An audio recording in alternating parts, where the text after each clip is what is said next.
There are a lot of flower bulbs that you can actually grow in warm climates, and there are a few tips on how to do it.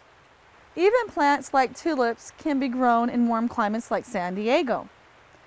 It won't come back naturally every year if you leave it out in the ground, so you can either treat it like a perennial and just enjoy the bloom and don't worry if it doesn't come back, or as soon as it's done blooming, I just leave them in a container and cut the foliage off when it turns brown, and then take that container and bring it inside, take the bulb out and just put it in a paper bag because you want it to breathe, not a plastic bag, and throw it in the refrigerator for up to 3 months.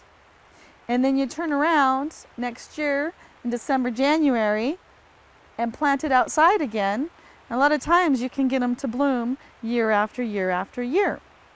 Even plants like daffodils, though, a lot of times you think that they're not going to come back because you live in a warm climate, but a lot of people even in San Diego, Texas, Hawaii have told me that they'll come back year after year, especially if you live in the mountains. Even a little bit of elevation is all that matters. So I always recommend planting them farther away from the house, not next to the house, so that if you have the heat from the house, it'll keep them warmer. So you want to actually cool them down a little bit.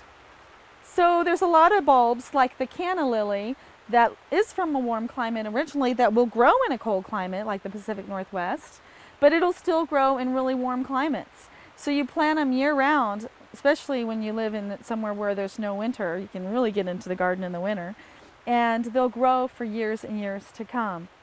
We all know Dutch iris, agapanthus, all types of bulbs. And so my theory is if you live in a cold climate, plant warm climate bulbs, and survival of the fittest. If they don't make it over the winter, you can always get more. If you live in a warm climate, try some cold climate bulbs.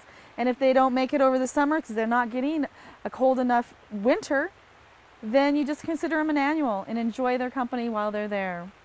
Next, we're going to have a conclusion to our flower bulb segment.